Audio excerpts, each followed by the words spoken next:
Police বলতেছে আম্মু আমি মাথাটা ছেড়ে দেবো। আসর 4টা বিষয় ঘর থেকে বাইরেছে। আমার ছেলে শহীদ হয় 5টা বিষয়। আম্মু মাথাটা একটু আছড়ে দিবে। 18 বছরের জাহিদ হোসেনের এই কথাটাই ছিল মায়ের সঙ্গে শেষ আলাপ। মায়ের কোলে মাথা রেখে আদর চেয়েছিলেন তিনি। কয়েক ঘন্টা পরেই মহাখালীর রাজপথে গুলিবিদ্ধ হয়ে প্রাণ হারান সেই ফুল বিক্রেতা জাহিদ। মহাখালী ফ্লাইওভার থেকে স্ন্যাপার দিয়ে মাথায় গুলি মারে। যতক্ষণ পর্যন্ত দম না গেছে ততক্ষণ পর্যন্ত পিটাইছে ইচ্ছা মতে। পুলিশও আসবে এখানে, যে দেখছে সে মৃত্যু হয়েছে, শহীদ হয়েছে। শহীদ হওয়ার পরে এই ছাত্রলীগ সব চলে গেছে, আমার ছেলে এখানে পড়ে গেছে।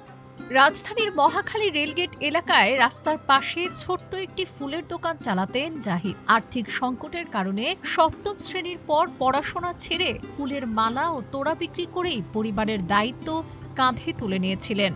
ভাত খাওয়ার বলে কাম্মু আমি একটু নিচে যাই, আমি আইসা তারপরে একটু পরে শুনি যে জাহিদ গুলি খাইছে, মারা গেছে। আমি তো বিশ্বাসই করি না যে না, জাহিদ তো একটু আগে আমার সাথে কথা বলে গেছে, একসাথে ভাত খাইছি। জীবন অবাক না করলে কে করবে? 28% মিল্ক ফ্যাটের অবাক করার সাথে ফ্রেশ মিল্ক পাউডার। জীবন অবাক করুক প্রতিদিন।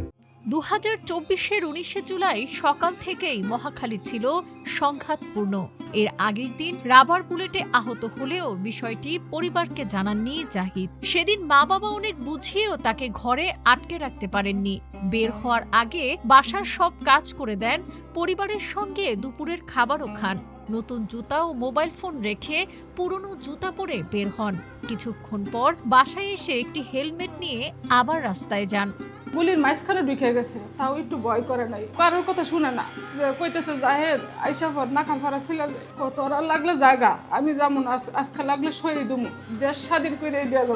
পরিবারের ভাষ্য, মহাখালী রেল ক্রসিং এর কাছে মাথার পেছনে গুলি লাগে জাহিদের।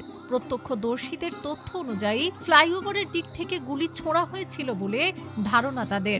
বন্ধুরা তাকে সময় মতো হাসপাতালে নিতে গেলেও পুলিশের ভয়ে তা সম্ভব হয়নি।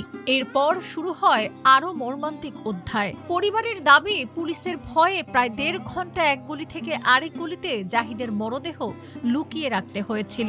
পরে একটি মসজিদে শেষ গোসল করিয়ে দ্রুত নাখালপাড়া কবরস্থানে দাফন করা হয়। শেষবারের মতো ছেলেকে ছুঁয়ে দেখারও সুযোগ পাননি মা।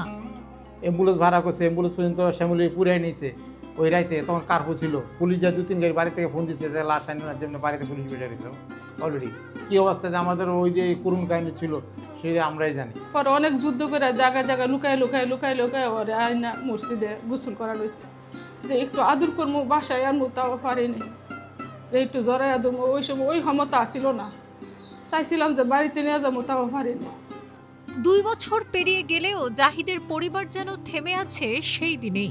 জুলাই ফাউন্ডেশন থেকে এককালীন 5 লাখ টাকা পেলেও সরকারের পক্ষ থেকে আর কোনো খোঁজ খবর নেওয়া হয়নি বলে অভিযোগ তাদের।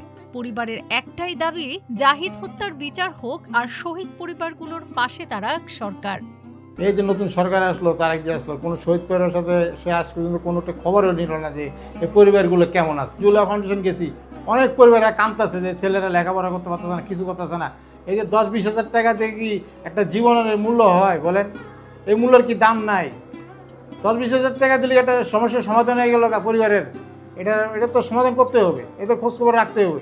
এখন পর্যন্ত কারো শহীদ পরিবার জন্য আশা একটু সান্ত্বনা দেয় না যে ওর বাপ মা কিরকম আছে, যে সন্তান হারাই যে আমরা কিরকম আছি একটু আমার নেই। তো কার জন্য দেশে এলাম।